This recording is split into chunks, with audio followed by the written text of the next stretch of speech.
ಬನ್ನಿ ಈಗ ನೋಡೋಣ ಈ ದಿನದ ವೆದರ್ ರಿಪೋರ್ಟ್. ಬೆಂಗಳೂರು ಸೇರಿದಂತೆ ಶುಭೋದಯ ಕರ್ನಾಟಕದ ವಿವಿಧ ಜಿಲ್ಲೆಗಳಲ್ಲಿ ಮುಂದಿನ 4 ದಿನಗಳವರೆಗೆ ಮಳೆಯಾಗುವ ನಿರೀಕ್ಷೆ ಇದೆ ಎಂದು ಭಾರತೀಯ ಹವಾಮಾನ ಇಲಾಖೆಯು ಮುನ್ಸೂಚನೆಯಲ್ಲಿ ತಿಳಿಸಿದೆ. ಆಂಧ್ರ ಪ್ರದೇಶದ ದಕ್ಷಿಣ ಕರಾವಳಿಯ ಪಶ್ಚಿಮ ಮಧ್ಯ ಬಂಗಾಳ ಕೊಲ್ಲಿಯಲ್ಲಿ ಸರಾಸರಿ ಸಮುದ್ರ ಮಟ್ಟದಿಂದ 15 ಕಿಲೋಮೀಟರ್ ಎತ್ತರದಲ್ಲಿ ಮೇಲ್ಮಟ್ಟ ವಾಯು ಸುಳಿಗಾಳಿ ಮುಂದುವರೆದಿದೆ. ಅರಬ್ಬಿ ಸಮುದ್ರದಿಂದ ಬೀಸುತ್ತಿರುವ ಭಾರಿ ಗಾಳಿ ಹಾಗೂ ಬಂಗಾಳ ಕೊಲ್ಲಿಯಲ್ಲಿ ಉಂಟಾಗಿರುವ ವಾಯುಭಾರ ಕುಸಿತದಿಂದಾಗಿ ಕರ್ನಾಟಕದ ಹವಾಮಾನದಲ್ಲಿ ಭಾರಿ ಬದಲಾವಣೆಯಾಗಿದೆ. ಇದರ ಪರಿಣಾಮವಾಗಿ ಮುಂದಿನ 48 ಗಂಟೆಗಳ ಕಾಲ ಹಲವು ಜಿಲ್ಲೆಗಳಲ್ಲಿ ಮಳೆಯ ಆರ್ಭಟ ಇರಲಿದೆ. ಅದರಂತೆ ಏಪ್ರಿಲ್ 11ರವರೆಗೆ ಬೆಂಗಳೂರು ಸೇರಿದಂತೆ ರಾಜ್ಯದ ಕೆಲವು ಜಿಲ್ಲೆಗಳಲ್ಲಿ ಮಳೆಯಾಗುವ ನಿರೀಕ್ಷೆ ಇದೆ. ದಕ್ಷಿಣ ಕನ್ನಡ, ಉಡುಪಿ ಮತ್ತು ಉತ್ತರ ಕನ್ನಡ ಸೇರಿದಂತೆ ಕರಾವಳಿ ಜಿಲ್ಲೆಗಳಲ್ಲಿ ಇಂದು ಗುಡುಗು ಸಹಿತ ಭಾರಿ ಮಳೆಯಾಗುವ ನಿರೀಕ್ಷೆ ಇದೆ. ಉತ್ತರ ಒಳನಾಡಿನ ಜನರಿಗೆ ಸದ್ಯಕ್ಕೆ ಮಳೆ ಯಾವುದೇ ಸೂಚನೆ ಇಲ್ಲವಾಗಿದೆ. ಮಧ್ಯಾಹ್ನದ ವೇಳೆ ಮೋಡ ಕವಿದ ವಾತಾವರಣ ಇರಲಿದೆ. ಆದರೆ ಮೈಸೂರು ಮತ್ತು ಚಾಮರಾಜನಗರ ಜಿಲ್ಲೆಗಳಲ್ಲಿ ಸಂಜೆಯ ವೇಳೆಗೆ ಸಾಧಾರಣ ಮಳೆಯಾಗುವ ಮುನ್ಸೂಚನೆ ಇದೆ. ಉಳಿದ ಜಿಲ್ಲೆಗಳಲ್ಲಿ ಬಿಸಿಲು ಹಾಗೂ ಮೋಡದ ವಾತಾವರಣ ಇರಬಹುದು. ಆಂಧ್ರ ಪ್ರದೇಶದ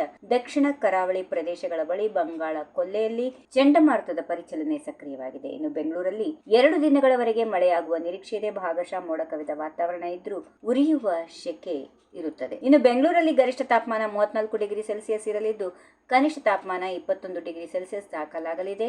ರಾಯಚೂರಿನಲ್ಲಿ ಗರಿಷ್ಠ ತಾಪಮಾನ 37 ಡಿಗ್ರಿ ಸೆಲ್ಸಿಯಸ್ ಆದರೆ ಕನಿಷ್ಠ ತಾಪಮಾನ 25 ಡಿಗ್ರಿ ಸೆಲ್ಸಿಯಸ್ ದಾಖಲಾಗಲಿದೆ. ಈ ವಿಡಿಯೋ ನಿಮಗೆ ಇಷ್ಟವಾದಲ್ಲಿ ಲೈಕ್ ಮಾಡಿ, ಶೇರ್ ಮಾಡಿ, ಸಬ್ಸ್ಕ್ರೈಬ್ ಮಾಡಿ.